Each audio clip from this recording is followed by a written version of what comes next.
మరి అంత నిరాకారమైనటువంటి పరమాత్మతత్వం భగవతత్వమే అయినప్పుడు మరి ఇవన్నీ ఇన్ని పాత్రలు ఇంతమంది దేవతలు మరి ఎందుకబ్బా ఇవన్నీ సృష్టి చేయడం జరిగింది అని అడుగుతుంటారు చాలామంది.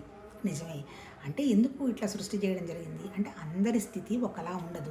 ఎట్లా ఉంటుంది, ఒక్కొక్కళ్ళు ఒక్కొక్క ఆలోచన విధానంలో ఉంటారు. ఒకళ్ళకి శరీరం తప్ప ఇంకొకటి ఏమీ లేదు అని అంటారు. వాళ్ళకి అసలు ఒక మనసు ఉందని తెలియదు. అట్లాగే ఇంకొకళ్ళు ఏంటి, నా దగ్గర ప్రాణం ఉంది కాబట్టి నేను ఉంది అనుకుంటారు. అంటే అర్థం ఏంటి, అందరూ అన్ని రకాలుగా ఎవరు ఆలోచన చేయరు. అందుకని మన ఋషులు ఏం చేశారు, 4 రకాల మనుషులు ఉన్నారు అంటాడు. ఉత్తమాధికారులు, మధ్యమాధికారులు, మందాధికారులు, అధమాధికారులు అంటారు. మళ్ళీ ఇక్కడ ఉత్తమాధికారులు ఏదో అత్యుత్తమైన వాళ్ళు, మందాధికారులు అంతా చెడ్డవాళ్ళు అని కాదు. ఎవరి మనసులో అయితే ఎక్కువ జ్ఞాపకాలు, ఎక్కువ సంస్కారాలు, ఎక్కువ ఆలోచనలు లేవో ఆటోమేటిక్గా కోరికల లోడు తక్కువగా ఉంటుంది. వాళ్ళ మనసు ఎలా ఉంటుంది, నిశ్చలంగా ఉంటుంది, పీస్గా ఉంటుంది. విషయాన్ని ఉన్నదున్నట్టు వెంటనే అర్థం చేసుకుంటారు.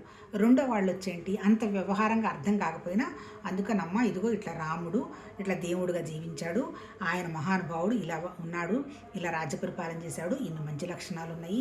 అట్లా కృష్ణుడు ఉన్నాడు, మంచి పరిపాలన చేశాడు, ఆయన కూడా ఎన్ని కష్టాలున్నా మొహం మీద చిరునవ్వు పోల్చుకోలేదు. అలాగే సత్వతమ రజోగుణాలతో మనం ఉన్నాము.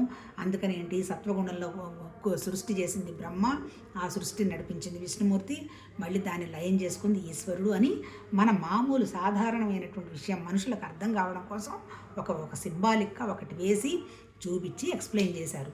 అల్టిమేట్ ఏంటి, ఆ సింబాలిక్ స్థితి దాటి ఉన్నదంతా నిరాకారమే కదా అని మనం ఆ స్థితికి వెళ్ళాలి అంటే ఏంటి, రాముడు ఎలా జీవించాడు అనేటువంటి రాముడికి ఉన్నటువంటి మంచి లక్షణాలతోటి, మంచి ఆలోచనలతోటి, మంచి పద్ధతులతోటి మనం జీవించినప్పుడు మన మనసు కూడా నిరాకారమైనటువంటి స్థితి. అంటే ఏంటి, నిరాకారం అంటే ఏంలా అనవసరపు ఆలోచన లేనటువంటి స్థితి మనసుకు వచ్చినప్పుడు మనకి భగవతత్వానికి తేడా లేదు అనేటువంటి విషయాన్ని మనం గ్రహిస్తాము. ఈ సింబాలిక్గా చెప్పింది ఎవరి కోసం, మధ్యమాధికారుల కోసం. తర్వాత ఇంకొకళ్ళు ఉన్నారు మందాధికారులు అన్నారు. అంటే కొంచెం టైం పడుతుంది అర్థం కావడానికి, అంటే వాళ్ళకి కొంత టైం తీసుకొని. తర్వాత మూడో రకం వాళ్ళు ఉన్నారు అధమాధికారులు అంటారు. ఏం చెప్పినా ఆపోజిట్గానే అర్థం చేసుకుంటారు.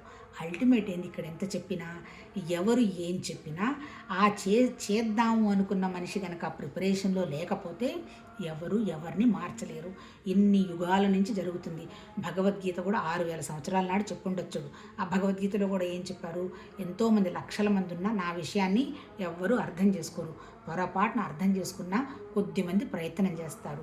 ఆ ప్రయత్నం చేసిన వాళ్ళు కూడా కొద్దో మనసు ఒకళ్ళో ఇద్దరో నన్ను కంప్లీట్గా అర్థం చేసుకుంటారు. అంటే ఏంటి, భౌతికంగానే మనిషి తిరుగుతూ ఉంటాడు తప్ప లోపల ఒక నిరాకారమైన శక్తి ఉందని అవగాహన చేసుకోవడం కష్టం అంటాడు.